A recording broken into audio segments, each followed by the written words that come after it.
მშვიდობის. დღეს პარასკევია და თქვენთვის პირდაპირ ეთერში მუშაობას იწყებს გადაცემა Art-ექსპერტი. მე ხათუნა მანაგაძე ვარ. დიდი მადლობა იმისათვის, რომ ხართ ჩვენთან ერთად და ვაგრძელებთ საუბარს ისეთ მნიშვნელოვან საკითხებზე, რომელიც გახლავთ კულტურული პროცესების განვითარება ჩვენს რეგიონში, არა მხოლოდ ჩვენს რეგიონში, მაგრამ ამჯერად ვისაუბრებთ კონკრეტულად ბათუმში და აჭარაში მიმდინარე კულტურული პროცესების მიმართებაზე, საზოგადოების მიმართებაზე ამ პროცესებთან და ასე შემდეგ. ასეთი საკითხები გვექნება დღეს გადაცემის პირველ ნაწილში. ჩვენი სტუმარი გახლავთ აჭარის განათლების, კულტურისა და სპორტის მინისტრის მოადგილე ბატონი აკაკი ძნელაძე. პირველად ამ რანგში ჩემს გადაცემაში მოგესალმებით. დიდი მადლობა, რომ ხართ ჩვენთან ერთად. გავიდა უკვე გარკვეული პერიოდი, ჩვენ მქონდა საუბარი მანამდეც და შევთანხმდით, რომ აი რაღაცა მოთელვის შემდეგ, როცა ადაპტირება ჩაივლი და იქნებოდით ჩვენს გადაცემაში. ეტაპი მოვიდა ეს დრო.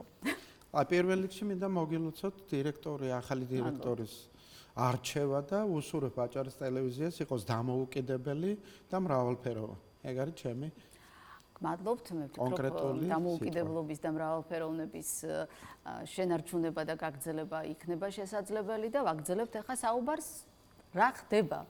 სად მოვედით და რა დაგვხდა? მოვედით რა, ჩვენ მოვდივართ უფრო, მოვდივართ დიდი კულტურული ტრადიციებიდან. თავისთავად, ამის შენარჩუნება არის საჭირო. ეხლა მე არ ვიტყვი დიდი კულტურული ტრადიციები რაღაც მოკლე ვადიანი გაგებით 10 წელი და 20. მე საუბრობ მთლიანად აჭარის რეგიონში, რაი როდესაც ეს მაინც ჩამოყალიბდა კულტურული სფერო, კულტურული მიმართულებები 100 წლიანი პერიოდი ასე თუ ისე, რაც ბათუმის პატარა ისტორიის ქალაქია, ცოცხალ ისტორიაზე ვსაუბრობ, როდესაც ეკონომიკა ცოცხალი კულტურული პროცესები, ცოცხალი ეკონომიური პროცესები. 19 საუკუნის ბოლო და შემდეგ ის პერიოდი კომუნისტური, შემდეგ თავისუფლების პერიოდი და დღევანდელი დღე. მთლიანად ეს პერიოდი მოიცავს, მე შეიძლება ძალიან მაღალი სიტყვით თქვა, მაგრამ მართლა გენიალური განვითარების ყოფას. იმიტომ იყო ადამიანები ჩვენს რეგიონში, კონკრეტულად ბათუმში, რომელიც ქმნიდნენ ქართულ კულტურულ კოორდინაციას, როგორ გითხრათ, აი მაღალ ხარისხს და რა ხდება დღეს ჩემთვის სუბიექტურად ადამიანისთვის არის მიმართულება, რომ აი აღმოვაჩინო დღეს ეს ადამიანი თუ არსებობენ და მე ვიცი, რომ არიან ამ ქალაქში ბევრი ხელოვანები, რომელთაც ხელი უნდა შეუწყო მით უმეტეს ახალგაზრდებს, თუ ვინმე გამოჩნდა და თუ ვინმე არის, რომლებიც გამოჩნდებიან. ეს არის, ესე ვთქვათ, და ეს დაწესებულებები, ორგანიზაციები, რომლებიც კურირებას და კოორდინაციას უწევენ ამას ყველაფერს და ამ შემთხვევაში თქვენ წარმოადგენთ ერთ ყველაზე მთავარ ორგანიზაციას ჩვენს რეგიონში და მოდით ეხლა დავიწყოთ რითი. გვაქვს გარკვეული კულტურული ორგანიზაციების ქსელი, რომელიც მუშაობს გარკვეული გეგმით, გარკვეული მიმართულებით და ეს სწორედ ის პერიოდი გვაქვს ახლა, როცა ხდება შეჯამება აი ამ რაღაცა ახალი თემების მოძებნა.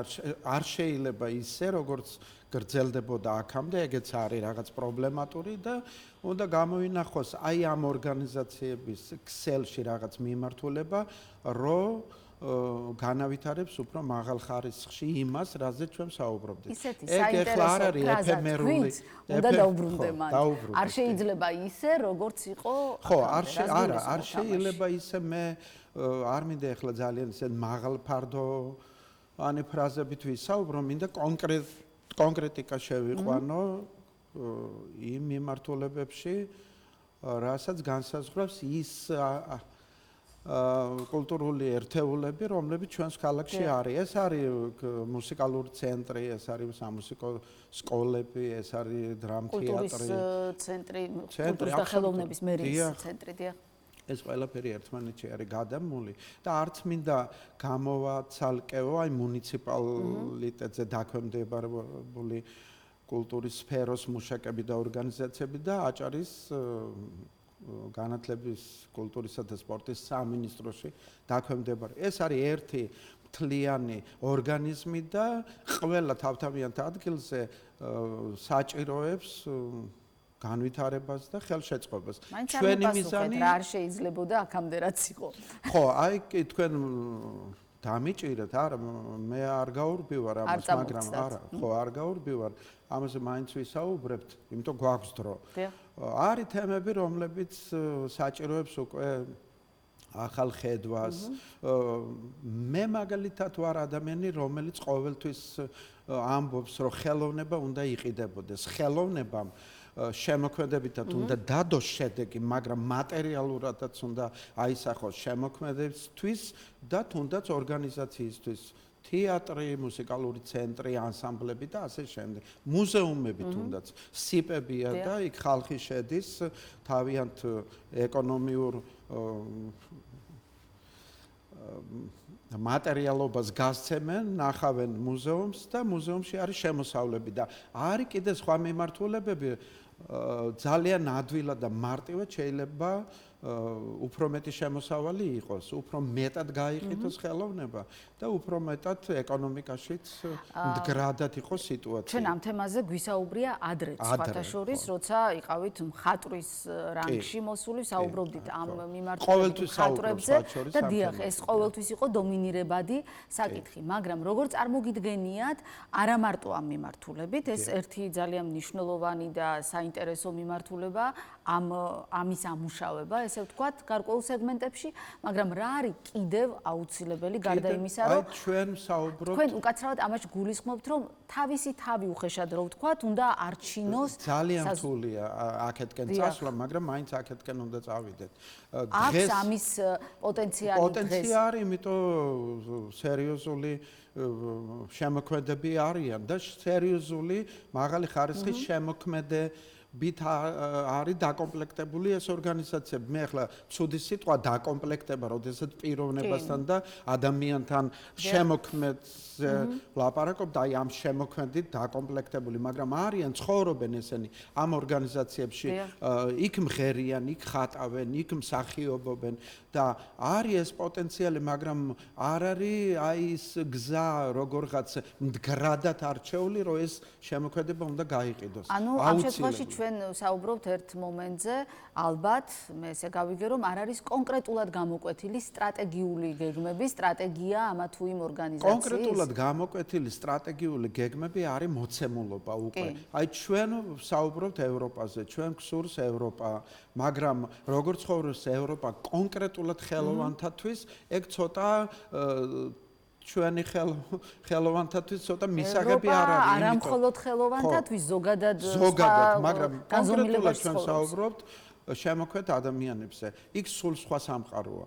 იქ მე არ მინდა ვიღაცას შეურაცხყოფა მივაყენო, იმიტომ მე თვითონა ვარ კულტურის მინისტრის მოადგილე, ასე ვთქვათ, და ჩემი ვალია მივეხმარო იმ ადამიანებს, რომლებიც ამ დაწესებულებებში არიან, მაგრამ საბიუჯეტო ხელფასით ისინი იმ დასავლეთში არ ცხოვრობენ. მაგრამ დასავლეთში სახელმწიფოა უკვე სხვანაირად ჩამოყალიბებული, უკაცრავად კერძო სექტორით სხვანაირად არის დაინტერესებული. და რადგან თქვენ დამისვით კითხვა აქეთკენ, მეც პირდაპირ და მარტივად გეუბნებით, არ მეშენია ამის თქვა, იმიტომ ხვალიდან, ზეგიდან მაინც ჩვენი ქვეყანა ამ გზას დაადგება და ამიტომ ის თემები, რასაც ქვია ბიუჯეტი, რასაც ქვია საბიუჯეტო ხელფასები, უნდა იყოს პარალელში იმ შემოქმედებით მონაცემთან, რასაც ისინი ქმნიან და ის შექმნილი უნდა გაიყიდოს. თუ გქონდათ ამაზე საუბარი ამა თუ იმ ორგანიზაციების წარმომადგენლებთან და როგორი პოზიცია აქვთ ამ მიმართულებით? კი, მე მქონდა შეხვედრები. აი მე მქონდა მაგალითად აი ის დიდ ორგანიზაციასთან, რომელსაც ქვია ბათუმის მუსიკალური ცენტრი, ანუ ძალიან დიდი ორგანიზაცია და ისეთი არის ეკლექტური, ასე თუ ისე. იმიტომ არის სხვადასხვა კი მუსიკა, სამუსიკო თემა, მაგრამ იქ არის ოპერის დასი, იქ არის ორკესტრი, იქ არის კაპელა და ასე თუ ისე ერთ ორგანიზაციაში ძალიან რთულია, აი ამ ყველას თავი მოუყარო და შექმნა პროდუქტი. ეხლა მუსიკალურ სცენაზე საუბარი ცოტა შორს აგვიყვანს, იმიტომ თუმცა საინტერესო მაშინ გეტყვით, არის რაღაც იდეები, რომ რაღაცა თემით საოპერო დასი, ნუ თუ ქვია ამას დასი, არ მიწყენენ ეხლა მომღერლები და მათი ხელმძღვანელი მარინა ჯახუტაშვილი, იმიტომ სადღაც 16 ადამიანი დასად შეიძლება არც მოისაზრებოდეს 16 მომღერალი, მაგრამ ყავდეს იგივე გუნდი, იგივე ორკესტრი, რომელიც ცალკე არის. ძალიან რთულია, აი ამის, მაგრამ შეიძლება ამის მომავალში, მე არ ვამბობ ეხლა, გამოყოფა აი ამ კულტურის ცენტრიდან და ცარკე ორგანიზმად იმიტომ უფრო მობილა. შენობა რო დაჭირდება ამაზე. აი შენობა ეხლა ჩვენ წინსწრებით გეტყვით, რომ არის ეგრეთ წოდებულ ბათუმში გარადოკის დასახლებაში კეთდება განათლების, ასე ვთქვათ, განათლების და კულტურის ადგილი გამოიყო ძალიან დიდი ფართობი და იქ შენდება უკვე პროექტი არის, ტენდერი გამოცხადებული და იქ აშენდება აი 300 კაციანი თუნდაც დარბაზი, 2 სამუსიკო სკოლა გაერთიანდება, შეიძლება საბალეტო და ის იმ დაზე რო საუბრობდი, საოპერო დაზე, ერთ გაერთიანებაში აკუმულირება აი იმ განათლების ქალაქში. საოპერო დასის გაერთიანება სკოლების არა. სკოლების გასაგებად შენობაზეა ხო საუბარი? შენობა ძალიან დიდი კეთდება და იქ აკუმულირებას მიიღებს. იგივე საკითხამდე, დრაზე სხვა რამეს გეუბნებით. ეს არის სურვილები, თქვენ ახლა არ ფიქრობთ, რომ ეს არის კონკრეტული გადაწყვეტილება, მაგრამ კონკრეტული გადაწყვეტილება არის, რომ საბალეტო სტუდია, სამუსიკო სკოლები, სამხატვრო სკოლა იქ მიიღებს თავიანთ ფართობს. ხო არ მივალთ იქამდე, ბათუმელები ძალიან ხშირად წუწუნებენ იმაზე, რომ ბათუმის მუსიკალური ცენტრი არის ქალაქიდან ძალიან შორს და პრობლემა დგება იმისი, რომ აი ხშირად კონცერტებზე მისვლა, ტრანსპორტირება და ასე შემდეგ არის რთული. იგივე ვარიანტი ხო არ ხდება იქ? ის სულ სხვა თემა, მაშინ და ბავშვები უნდა ატარონ. აი სამუსიკის მუსიკალური ცენტრი, ეგრეთ წოდებულ ბენზეში არის სულ სხვა ჰარმონიაში, უბრალოდ არა ჰარმონიაში. და რა რჩება მაშინ მუსიკალურ ცენტრში, მოდით ასე. მუსიკალურ ცენტრში დარჩება ის, რაც არის, დარჩება კაპელა, დარჩება ის საესტრადო, ასე ვთქვათ, ჭალებში, ხო, განყოფილება და მუსიკალურმა ცენტრმა შეიძლება ამით უფრო ირჩინოს თავი, შემოსული, შეითავსოს ფილარმონიის საკონცერტო დარბაზის აი აქეთკენ წავიდეს. ფუნქცია კი არა, რეალურად ასეც არის ეს. ესეც არის, მაგრამ ეხლა არის, როგორ გითხრათ, თავკომბალასავით, რომ სადაც არის ძალიან ეკეთხვასვამ საოპერო და სჭირდება ორკესტრი, სჭირდება გუნდი. აი აქეთკენ ეს არის ძალიან რთული თემა, მე არ ვამბობ, რომ ეს უცებ შეიძლება მოხდეს, მაგრამ აქეთკენ ჩვენ თუ არ წავედით, გვექნება ყოველთვის ბიუჯეტზე ჩამოკიდებული ხელოვანები, ძალიან უმიწყენია, რომ ასეთ შემთხვევაში არ გვექნება ბიუჯეტზე ჩამოკიდებული პროდუქტის შექმნა უფრო ადვილია მობილობაში, ვიდრე რაღაც დიდ პროდუქტი, იმ პროდუქტისა, რომელზეც ჩვენ საუბრობთ. პროდუქტი, რომელიც უნდა გაიყიდოს. აი მე ძალიან მარტივ მაგალითს მოგიყვანთ. არ მინდა ახლა ისეთი ძალიან ეფემერულ თემებში გადავიდე, მაგრამ აი რენესანსის ეპოქა, ხო, რენესანსის იტალია, ფლორენცია ვიყოთ. ახლა მედიჩები ბათუმში არ გვეყოლება. არა, სხვა რაღაცას ვამბობ. დღეს მთელი ფლორენცია იყიდება. აბსოლუტურად რაფაელი, ლეონარდო, მიქელანჯელო, უფიცი ის იყიდება და ამით არის შემოსავალი. ხო, მაგრამ ეს ფლორენცია ხო, მაგრამ ჩვენ მე კი არ ვამბობ, რომ რაღაც ფლორენციას ვედრებით, მაგრამ აქეთკენ უნდა წავიდეთ. მე ვამბობ კონკრეტულ შედარება, იმიტომ მოვიყვანე, არ ვედრებით ხელოვნებით, იმიტომ ისინი ძალიან მაღალ ხარისხში და მაღალ ეპოქაში ცხოვრობდნენ და ეხლა ცხოვრობენ. ჩვენგან განსხვავებით. მე ვამბობ შედარებას, იმიტომ რომ გზა ეს არის, სხვა გზა არ არსებობს. შემოქმედება უნდა გაიყიდოს. არის გენიალური ლექსი პუშკინისა. შემოქმედების მყიდველი დავაფიქსიროთ მაშინ, აქვე. შემოქმედების მყიდველი არის ის ინტელექტი, რომელიც გრძნობს შემოქმედებას. არა, რომელიც გრძნობს შემოქმედებას. საუბედუროდ. ეხლა ჩვენ წვრილმანდებით უფრო ფილოსოფიურ თემებში გადავდივართ და ჩვენს კონკრეტულ თემას რეალობას ვცილდებით. მე გეუბნებით რომ ყიდულობს შემოქმედებას ინტელექტი, რომელიც საზრდოობს ამ შემოქმედებას. როცა მიუდგებით ამ საკითხს. და იქ ფულიც იშოვება. მაგრამ რეალობა როგორი გვაქვს ჩვენ დღეს? ნუ რეალობა რომ გაჭირვება ამას, ხო, ორი აზრი არ არსებობს. და მე აქამდე მივდივარ რომ აი ამ სიტუაციიდან გამომდინარე იდეა შესანიშნავია და კარგად მუშაობს მთელ მსოფლიოში. რამდენად იქნება მოსახერხებელი საბიუჯეტო ორგანიზაციების აი ასეთი ფორმის გადაყვანა? მეც მაგას ვამბობ, რომ მარტივად ნელ-ნელა, აი ძალიან ნელ-ნელა.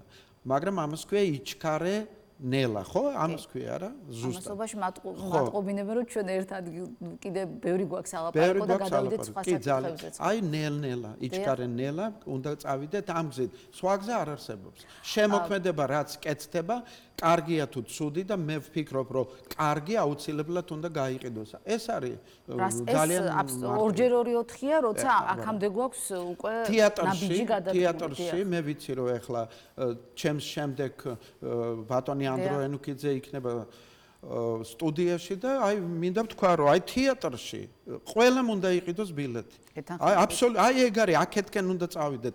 სპექტაკლზე არ უნდა იყოს არც მინისტრი, არც მინისტრის მოადგილე მოსაწვევით მოსული. როგორ მივალთ აქამდე კარგი საკითხი როგორ მივალთ? მე მაგალითად ყოველთვის ყიდულობ. და მე ვიცი რომ მოსაწვევები მიდის ყოველთვის ორგანიზაციაში. კი მიდის, აი აქედან უნდა დავიწყოთ.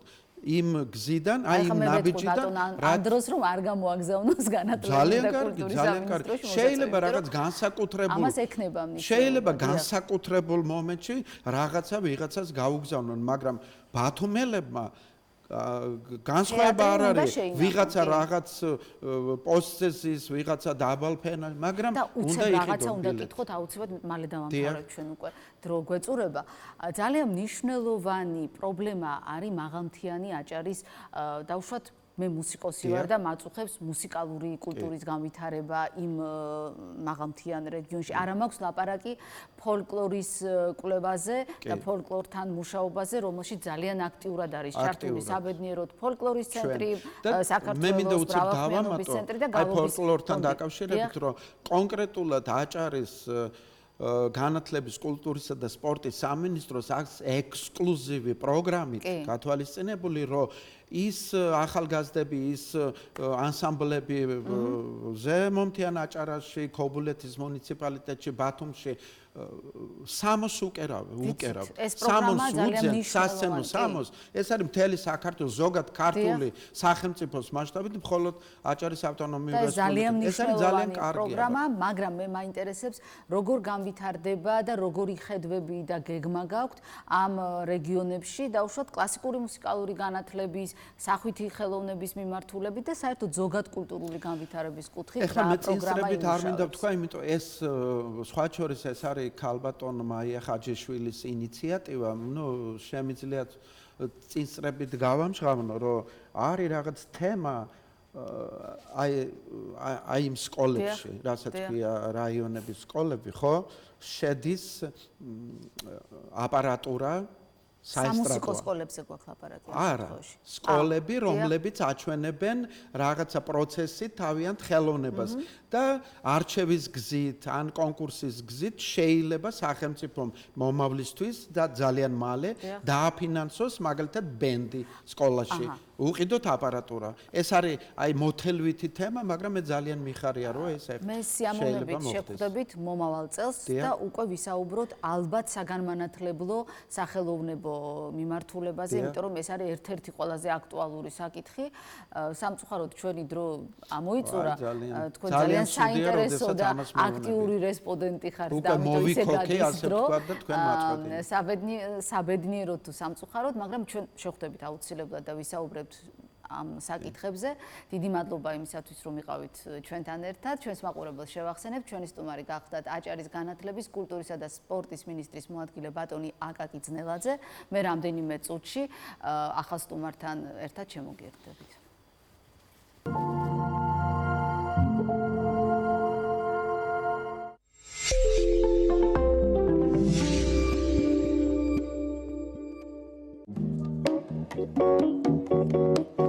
ჩვენი მაყურებლები უნდა დავარწმუნოთ, რომ გურულები განსაკუთრებით ძლიერები არიან ამ საქმეში.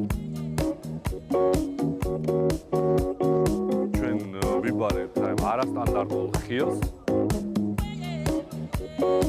ვაკუცვათ ერთეულს, შემდეგ ვასარმოეთმის გამძვრან, შემდეგ ხდება მისი გადამუშავება. თავარი იყო რომ ხლებს არ დარჩენოდა ჩაუბარებლად ხილი.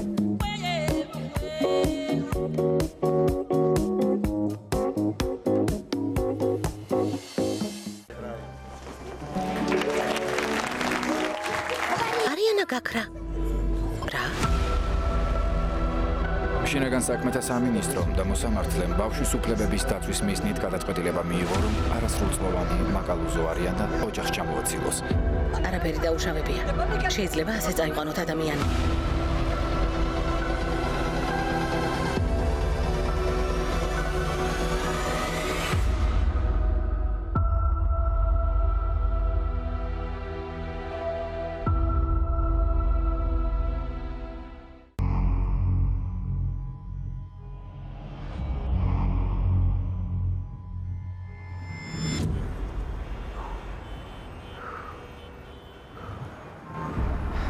შეხედეთ, ზემოთ ადამიანია. ახალგაზრდა მამაკაცს მას სიკვდილთან თამაში გადაწყვეტა. თვითონ მკვლელის ვინაობა დაბადგინე, გაქცეული პატიმარია ნიკ კესიდი. დევიდ ენგლანდერის ბრილიანტი მოიპარა. 40 მილიონ დოლარად შეფასებული ბრილიანტი. მე მზად ვარ სიკვდილისთვის. ჩემთვის მთავარია რომ ეს გაიგოთ. უნდა ხალხს დაუმტკიცოს, რომ უდანაშაულოა.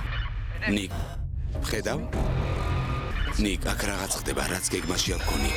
კესიდი აქ თავის მოსაკლავად არ მოსულა. დღეს ყველაფერი შეიცვლება. ან კარგისკენ, ან ცუდისკენ.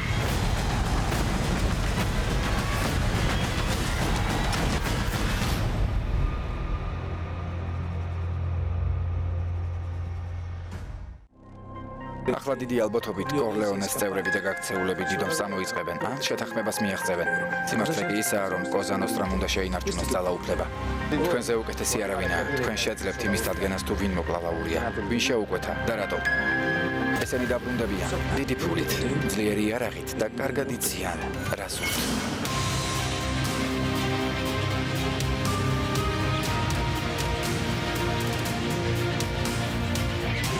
ბიზნესია.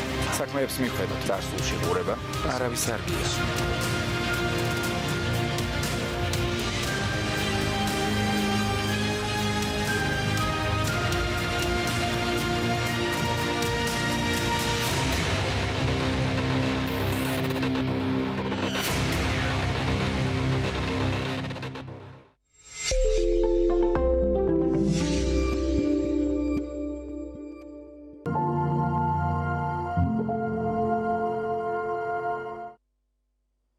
დავბრუნდით სტუდიაში. არტ-ექსპერტი კვლავ თქვენთან ერთად არის და შეპირებისამებრ წარმოგიდგენთ ახალ სტუმარს. ჩვენი სტუმარი გახლავთ ბათუმის ილია ჭავჭავაძის სახელობის სახელმწიფო დრამატული პროფესიული თეატრის სამხატვრო ხელმძღვანელი ბატონი ანდრო ენუქიძე. მოგესალმებით, მეც დიდი რამდენად ახალი ვარ არ ვიცი. როგორც სტუმარი ისე კარგახანი არ ყოფილიყავთ, როგორც აღნიშნე დაწყებამდე. ძალიან დიდი მადლობა რომ ხართ ჩვენთან ერთად. ჩვენი ბოლო შეხვედრა რამდენადაც მახსოვს იყო სწორედ პრემიედიახ გახსნის შემდეგ ვისაუბრეთ, თუმცა ჩვენ მერე ვქონდა კიდე საუბარი ბატონი ლაშა თაბუკაშვილი იყო ერთ-ერთი პრემიერის შემდეგ ვისაუბრეთ სწორედ თეატრიდან წამოსული და ეხა უკვე მოდით პირდაპირ დავიწყოთ ისეთი ძალიან აქტიური საგასტროლო მოღვაწეობა აქვს ბოლო პერიოდში ბათუმის დრამატულ თეატრს. მოდით დავიწყოთ ამ უახლესი ინფორმაციით პოლონეთის გასტროლზე და საინტერესო პროდუქციაზე და მერე გავაგრძელებთ. მინდა გითხრათ რომ სიტუაცია ისეთია რომ პრაქტიკულად სოფლიოში ვითარდება ძალიან კონკრეტული პროცესები, ხო? მოცემულობა არის ასეთი, რომ ჩვენი ინტეგრაცია ევროპასთან განსაზღვრულია ინსტიტუციონალურად. მაგალითად არსებობს culture partnership ეგეთი პროგრამა, რომელიც გულისხმობს დაკავშირებას ევროკავშირის ქვეყნიდან არაევროკავშირ ქვეყანასთან, თქვათ რაღაც ურთიერთობისთვის, ერთობლივი პროდუქტის შექმნისთვის. ჩვენ არ გამოვიყენეთ ეს რესურსი, თქვათ ამ პროგრამის, იმიტომ რომ პირდაპირ კავშირები გქონდა, იმიტომ რომ ჩვენ უკვე გვყავს პარტნიორები უცხოეთში და ამ პარტნიორებთან ერთად ჩვენ გვქნით უკვე ევროპულ პროდუქტს, რომელიც ასევე იყიდება ევროპაში, როგორც საქართველოში. სამწუხაროდ ევროპაში იყიდება ოდნავ უკეთესად. მაგრამ ეს უკვე არის რაღაც ისეთი მომენტია, სოციალური მომენტია, ამას ახლა ძნელია რომ შევეხოთ. ეხლა დავმოვიდეთ პოლონეთიდან, სადაც გავატარეთ 10 დღის განმავლობაში 4 ქალაქში ვითამაშეთ 6 სპექტაკლი. ეს სპექტაკლი, ჩვენი კოპროდუქციული სპექტაკლი იყო გამოცხადებული 12 აუცილებელ პრემიერაში შემავალ სპექტაკლი, რომელიც აუცილებლად უნდა ნახოს პოლონელმა მაყურებელმა. მინდა გითხრათ, რომ პოლონელი მაყურებლის, ასე ვთქვათ, მოლოდინი არანაირად არ გამტყუნებულა, პირიქით გამართდა და არ ვიცი ხა, სისულელე ამაზე ლაპარაკი არც ამაგჯერ ნათარგმნი, მაგრამ აი ძალიან სერიოზული დასტა საქებაი რეცენზიების, სერიოზული დასტა, რომლის შედეგადაც შეგვიძლია ვთქვათ და ამას ჩვენ აუცილებლად თარგმნით და სამსჯავროზე გამოვიყვანთ. ეს გამოქვეყნდა გაზეთებში, ჟურნალებში, ტელევიზიებში, რადიოებში, ბლოგებზე, ჩემო ბატონო. აბსოლუტური ვარსკვლავია ბათუმის თეატრი პოლონეთში. შეიძლება, დიახ. ინტეგრაცია ამ ქვეყნის, ასე ვთქვათ, თეატრალურ სივრცეში გულისხმობს მთლიანად ევროპაში ინტეგრაციას, იმიტომ რომ აი მაგალითად ეს სპექტაკლი რო ვითამაშეთ, არსებობს მოწვევა კიდე 3 ფესტივალზე ამ სპექტაკლს. სხვა ფესტივალი, რომელიც დაარსდა ზაფხულში, რომელსაც ერქვა ტრანსმისია ხელოვნების ამღვალობა აღმოსავლეთიდან, დაარსა ფესტივალი ასეთი ფორმატი, რომელსაც ქვია ჟეშუვი, ბათუმი, ოდესა, ვილნიუსი. აი მეტი რა უნდა ქნას თეატრმა, როდესაც აი ფესტივალის აი არის სიტყვა ბათუმი. აი ამ ბათუმით იყო გადაჭედილი მთელი ჟეშუვი. იქ ვითამაშეთ სინდრომი. ანუ ვისუგალო ფისაო. ჟეშუვის ფესტივალმა მინდა გითხრათ, რომ შემდეგი რამ მოგვიტანა კიდე 2 სპექტაკლის მოწვევა უკვე ჟეშუვში. ანუ ჩვენ პრაქტიკულად განვიცადეთ ის პროცესი გავიარე, რასაც სხვა თეატრები გადიან გაცილებით უფრო დიდი და ხანგრძლივი ბიუროკრატიული, ასე ვთქვათ, რაშია, ასე ვთქვათ, შედეგი. შედეგი იმაშია, რომ ხარ მოთხოვნადი, გიწვევენ, თანამშრომლობენ. ჟეშუვის ფესტივალმა პირველად ბათუმის თეატრის ისტორიაში გონორარი გადაუხადა ბათუმის თეატრს. მოწვევაში ადრე დავდიოდით უბრალოდ მოწვევისთვის, ახლა ჩვენ უკვე გვიხდიან ფულს იმის გამო, რომ ჩვენ ჩავდივართ ფესტივალზე და მინდა გითხრათ, რომ მომავალშიც გადაგვიხდიან. ასევე მოხდა, ვთქვათ, ამ კოპროდუქციული სპექტაკლის შექმნის ჟამს. 77% დაფინანსებისა იყო პოლონეთის მხარეს და დანარჩენი უკვე ქართულ მხარეს. ანუ ჩვენი თეატრი გახდა ინვესტირებადი და გახდა ის თეატრი, რომელსაც უკვე აბსოლუტურად ენდობიან. და არა მარტო პოლონეთში, იმიტომ რომ ლაპარაკობთ პოლონეთზე, ჩვენ ლაპარაკობთ მთლიანად ევროკავშირზე და ძალიან ზუსტად ვიცი, უბრალოდ ეს გეგმაში გვაქვს. პოლონეთიდან ჩვენ სხვა ქვეყნებშიც გავალთ. და მინდა გითხრათ, რომ პოლონეთიდანაც გავალთ, პოლონეთის გავლითანაც გავალთ და მინდა გითხრათ, რომ არა მარტო პოლონეთიდან გავალთ, იმიტომ რომ ბევრი საერთაშორისო, ასე ვთქვათ, პროექტი კიდევ წინ გვაქვს და წინ გვიდევს და ეს არის უბრალოდ ფაქტი, მე არასდროს არ ამბობ იმას, რასაც მე არ ვაკეთებ. ამ ბოლო დროს ისმის პრეტენზია, რატომ ამდენი პოლონეთი? მაპატიეთ იყო რუმინეთიც, მაპატიეთ იყო ბელორუსიაც, მაპატიეთ იყო ლიტვა, ლიტვანია ქვია ახლა. და იქნება ასევე სხვა დანარჩენი ქვეყნები და აუცილებლად იქნება, მაგრამ თავი მაინც ეს არის. დაუშვათ, როცა არის კორპორაციის შექმნის და შემოთავაზების შესაძლებლობა, ეს არის არაჩვეულებრივი პრაქტიკის. ეძებენ ჭრიაღნით და ჩვენ ნაპოვნი გოგრებთ, ცოტა ვერ ხვდებით, აი რა ვიპოვეთ. ვის აქვს პრეტენზია ბატონო? არ ვიცი, მე პრეტენზია არ ვლაპარაკობ, უბრალოდ ლაპარაკობ იმაზე, რაც არის ზოგადი ქართული ბუნება. როცა რაღაცა გაგონე, რომ ყოველთვის გქონდა და ყოველთვის გექნება. არა ბატონო, შეიძლება არც გქონდეს, საკმარისია პარტნიორი. არა, ზოგად მე აბსოლუტურად ზოგად სიტუაციას ჩემ თავსაც გულისხმობ, ჩემ თავს უსვევ შეკითხვას, რომ ნუ რატომ ამდენი პოლონეთი. და ამ დროს მაქვს ასეთი პასუხი, რომ მე მგონი, რომ სიტყვა ბათუმი ფესტივალის არსებობაში, სიტყვა აჭარა ფესტივალების არსებობაში, ევროპულ ფესტივალის ბათუმის დრამატული თეატრი, ილია ჭავჭავაძის სახელობის სახელმწიფო პროფესიული დრამატული თეატრი. მე მგონი უფრო პრესტიჟს უქმნის აჭარას საერთაშორისო სარბიელზე, ვიდრე კონკრეტულ პიროვნებებს. ეს ერთი, მეორე. მაინც ჩვენ ძირითადი დანიშნულება ურთიერთობა, რა თქმა უნდა, აქ აჭარაში და ბათუმში. ყველაზე დიდი ამოცანა ჩვენი თეატრის იმასთან ერთად, რასაც ქვია ექსპანსია, ვთქვათ, უცხოეთში, რა თქმა უნდა, არის არსებობა აქ ადგილზე, გამონახვა საერთო ენის შენ მაყურებელთან, იმიტომ რომ ქართული თეატრი პირველ რიგში ქართველი მაყურებლისთვის არსებობს. ქართული თეატრი პირველ რიგში იმისთვის არსებობს, რომ შეინარჩუნოს ის ღირებულებები, ის ფასეულობები. აი ხა ჩვენ ხედავთ პოლონეთის კადრებს თან როგორც ის საკმაოდ გულისამაჩუყებელი კადრებია, მინდა გითხრათ, რომ რაც მოხდა პოლონეთში, ამას ქვია ჭეშმარიტი წარმატება. აი მოკლედ ვიტყვი აი ამ ორ სიტყვას და აი ცოტა გული მიჩუყდება და კარგია, რომ ეს ყველაფერი ამ თეატრის ისტორიაში შედგა და მოხდა. გილოცავთ ამ წარმატებას და აი ბოლო პერიოდის ბათუმური სპექტაკლები როგორ წარიმართა ჩვენ არაერთხელ გამოგვითქვამს გულის ტკივილი რომ მაყურებლის პრობლემა არის ხოლმე თეატრში. იცით რა ჩვენ გავაკეთეთ ასეთი სტრატეგიული სვლა. რეალურად დაიდგა ზედიზედ 4 ქართულ დრამატურგიაზე დაფუძნებული სპექტაკლი. ეს იყო ესე იგი ლიაშვილის მიხედვით დადგმული ლიაშვილი წერტილიჯი ხანუმა ცაგარელის მიხედვით ლაშა თაბუკაშვილის ავტორის რომლის თქვა სპექტაკლები ყოველთვის ინგრევა კარები მათ შორის ბათუმშიც ასე იყო როცა ვდგავდით ბათუმის თეატრში გავდა იასამანს ლაშა თაბუკაშვილის ასევე ძალიან საინტერესო კომიქსური ხასიათის ტიპის ნაწარმოები რომელსაც ერქვა მაჭავიანის კუნძული დავდგით ციხესენაზე ანუ ავიღეთ გეზი ქართული დრამატურგიისკენ ეს არის უბრალოდ რეალობა. გამართა ქართული პრობლემების, აი თანამედროვე პრობლემების წინაპლანზე წამოწევა კომუნიკაციის თვალსაზრისით. მე მგონი მაინც ეს ყველაფერი უნდა იყოს უფრო კარგად შეზავებული, ვიდრე ჩვენ შევაზავეთ. მე მგონი მაინც აი უნდა არსებობდეს ყოველმხრივობას, იცით რა შეიძლება იყოს აქცენტი კონკრეტულად ქართულ პრობლემატიკაზე. რაღაცა უნდა იყოს ქართული, რაღაცა უნდა იყოს უცხოური რაღაცა უნდა იყოს. ზოგადია რეალურად და სხვადასხვა ზოგადია, მაგრამ იცით რა, ამ პატარა ექსპერიმენტმა მოგვიტანა აი ასეთი შეგრძნება, ასეთი გამოცდილება, უბრალოდ რომ არსებითი მნიშვნელობა არა ქართულია ის თუ პორტუგალიური, მაინც თავარია ხარისხი. დიახ, ასაკვირველია. და არ შემიძლია არ კითხოთ, ვემზადებით ძალიან მნიშვნელოვანი მოვლენისთვის, რომელიც ჩვენს ქალაქს უფრო ცნობაც გახდის თეატრალური სამყაროსთვის და ძალიან დიდი განაცხადი უნდა გაკეთდეს ბათუმის თეატრალური ცხოვრების ისტორიაში. მინდა გითხრათ რომ განაცხადი უკვე გაკეთდა, იმიტომ რომ აბსოლუტურად მსოფლიო მიწის რომ ბათუმში ტარდება ასეთი სპექტაკლი ფესტივალი. პრაქტიკულად უკვე ცნობილია რა რანგის კოლექტივები ჩამოდიან ჩვენთან ფესტივალზე და აი ყოველგვარი გადაჭარბების გარეშე შეგვიძლია ვთქვათ რომ ძალიან დიდი მასშტაბია და ძალიან სერიოზული კოლექტივები. ეს არის ის საფეხბურთო ენაზე რომ გადავიტანოთ ასე ბარსელონა, რეალი მადრიდი, იუვენტუსი, აი რაც გინდა თქვი, აი ის არის ის კოლექტივები, რა კოლექტივებიც ჩამოვლენ ბათუმში ფესტივალზე.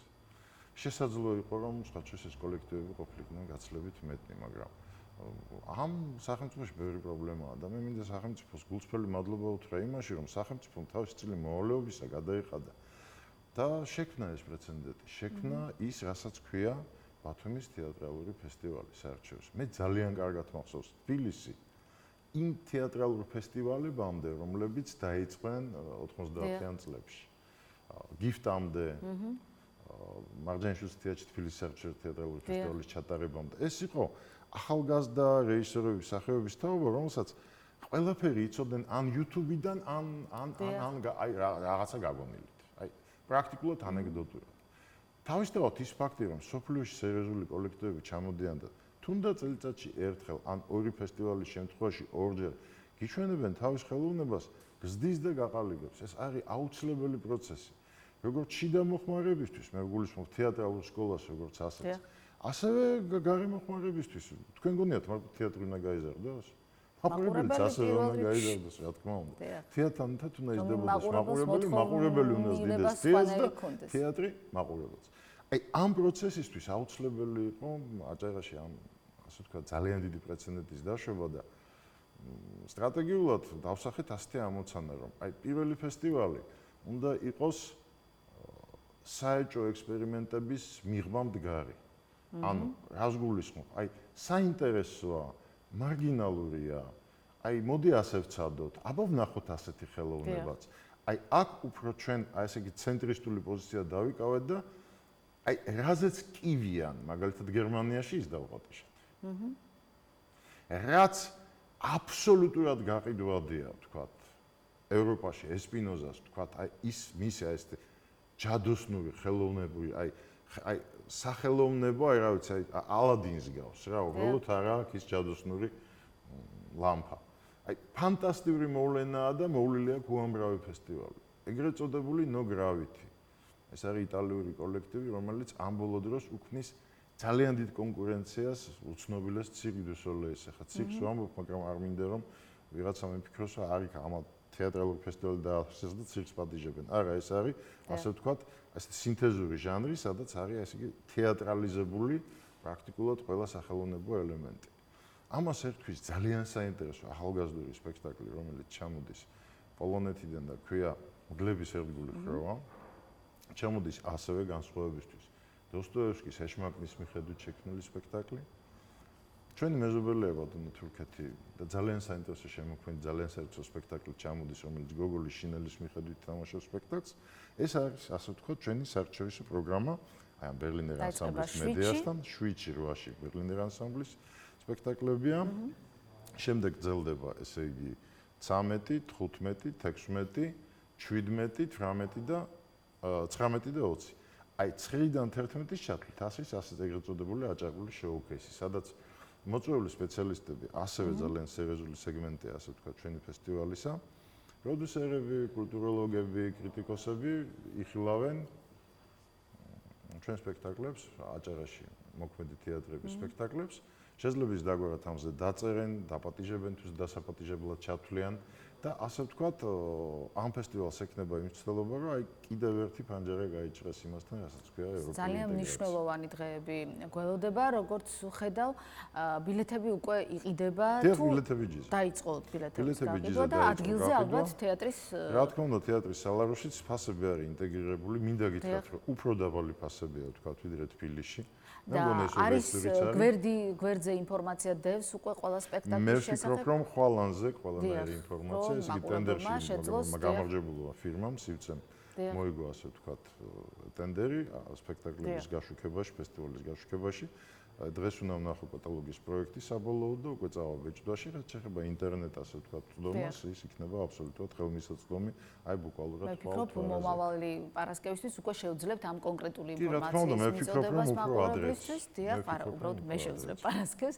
ძალიან დიდი მადლობა, გისურვებთ წარმატებებს. ეს ძალიან მნიშვნელოვანი დღეებია არა მარტო ბათუმის, არამედ მთელი ჩვენი ქვეყნის ისტორიაში. ხათუნა ბოდიშვიხტი, ვიცი რომ რაღაც დროში ვარ შეძლებული, მაგრამ მე აი სრულიად აჭარას მინდა ვთხოვო ამ ფესტივალზე დასწრება. იმიტომ რომ იცი რა ძალიან იოლია გარედან უყურე რაღაცას და თქვა რომ მე არ ვეზიარე, იმიტომ რომ რაღაც მიჭირდა არ ვეზიარე, იმიტომ რომ რაღაც პრობლემა მქონდა არ მივედი, იმიტომ რომ რა მოხდა სახელმწიფო მისედაც დააფინანსა.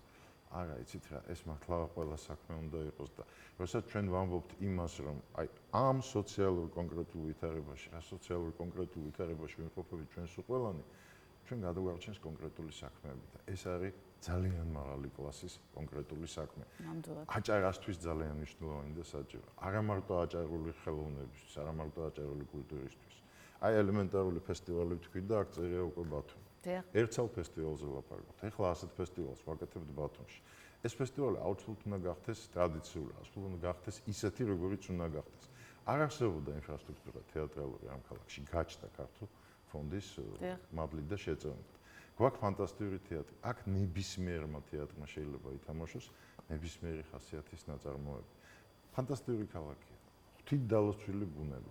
აი ყველაფერი ხელს გვიწყობს იმისთვის, რომ ბათუმი მართლა გახდეს ვარსკვლავი, ნუ ყოველ შემთხვევაში თეატრალურ რუკას. რატომ არ უნდა ვქნათ? მაგრამ ეს მარტო თეატრის ან კულტურის საქმის საქმე არ არის. მაყურებლის გარეშე საერთაშორისო. მაყურებლის გარეშე არ გამოვა, მოუწოდებთ მაყურებელს შეიძინონ ბილეთები და მაქსიმალურად გაყიდული ბილეთებით მივიდეთ თეატრში, როგორც ჩვენმა წინასწარმოებმა ბატონმა კაკომ ბრძანა, ეს არის ძალიან მნიშვნელოვანი, ბილეთით უნდა მივიდეს ყველა თეატრში და ალბათ თანდათანობით მოსაწვევების პრაქტიკა ნელ-ნელა უნდა სადაც ჩვენ აუცილებლად უნდა დავხშეთ აი ამ მოსაწვევების ფონზე, მაგრამ ის უნდა ეხებოდეს მხოლოდ კონკრეტულ სოციალურ ჯგუფებს და არა ზოგადად მაყურებელს. იმ ადამიანებს, რომელსაც შეუძლიათ და ხელეწიფებათ ბილეთის ყიდვა, უნდა იყიდონ ბილეთი. საბოლოო ჯამში თეატრში არის ბილეთი უფრო ძვირი, ვიდრე საშუალო ზომის აჭარული ხაჭაპური. აბსოლუტურად გეთანხმებით. დიდი მადლობა ბატონო ანდრო იმისათვის, რომ იყავით ჩვენი სტუმარი და ჩვენს მაყურებელს სანამ დავემშვიდობები, მინდა შევახსენო პირველ რიგში, რომ ჩვენ საუბრობდით ბათუმის ილია ჭავჭავაძის სახელობის სახელმწიფო დრამატული თეატრის სამხატვრო ხელმძღვანელთან ბატონ ანდრო ენუქიძესთან ერთად და ერთი ინფორმაცია მინდა მოგაწოდოთ 28 ნოემბერს ბათუმის ზაქარია ფალიაშვილის სახელობის სამუსიკო სკოლის საკონცერტო დარბაზში კონცერტს გამართავს ახალგაზრდა პიანისტი ბათუმის ხელოვნების უნივერსიტეტის მუსიკის ფაკულტეტის მაგისტრატურის მეორე კურსის სტუდენტი სოსო პაპიძე და ძალიან მნიშვნელოვანი გახლავთ ის, რომ ეს კონცერტი საქველმოქმედოა და კონცერტზე შემოსული თანხა, შეიკრიბება თანხა კონცერტზე გადაეცემა პატარა ანიტას, რომლის შესახებ ინფორმაცია ვრცელდება სოციალურ ქსელებში. ბავშვი ავსტრიაშია ამჯერად, ვენაში და მისი მკურნალობა საკმაოდ მაღალ ბიუჯეტიანია. ასე რომ მოგიწოდებთ ბათუმელებს, მობრძანდით ბათუმის სამუსიკო სკოლის საკონცერტო დარბაზში 28 ნოემბერს 7 საათზე სოსო პაპიძის სოლო კონცერტზე. ასეთი კონცერტები ჩატარდება თბილისში, ქუთაისში, რუსთავში. დიდი მადლობა იმისათვის, რომ იყავით ჩვენთან ერთად. მე მომავალ პარასკევამდე გემშვიდობებით.